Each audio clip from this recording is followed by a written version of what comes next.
আমি বিদ্রোহী হতে চাই এই অন্যায়ের বিরুদ্ধে, এই অত্যাচারের বিরুদ্ধে, যেখানে মানবতা ক্রন্দন করে, যেখানে ন্যায় বিচার বন্দী।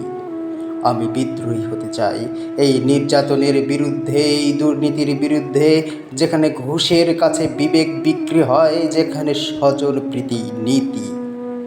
আমি বিদ্রোহী হতে চাই এই বিচার বহির্ভূত হত্যাকাণ্ডের বিরুদ্ধে, যেখানে আইন কাঁদে, যেখানে রক্তের দাগ শুকায় না। আমি বিদ্রোহী হতে চাই এই অফিস আদালতের ঘুষ বাণিজ্যের বিরুদ্ধে, যেখানে যোগ্যতার বদলে টাকা কথা বলে।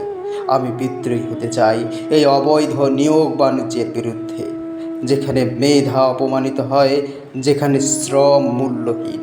আমি বিদ্রোহী হতে চাই এই চুরি, ডাকাতি, ছিনতাই, রাহাজানির বিরুদ্ধে, যেখানে মানুষের সম্পদ লুণ্ঠিত হয়, যেখানে শান্তির ঘুম হয় হারাম।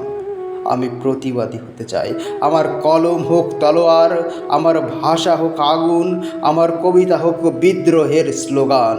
আমি বিদ্রোহী হতে চাই কারণ আমি জানি নীরবতা সম্মতির লক্ষণ, আর আমি এই অন্যায়ের নীরব সাক্ষী হতে চাই না। আমি বিদ্রোহী হতে চাই যতক্ষণ পর্যন্ত না ন্যায় বিচার প্রতিষ্ঠিত হয়, যতক্ষণ পর্যন্ত না দুর্নীতি দূর হয়, যতক্ষণ পর্যন্ত না প্রতিটি মানুষের সম্মান সুরক্ষিত হয়।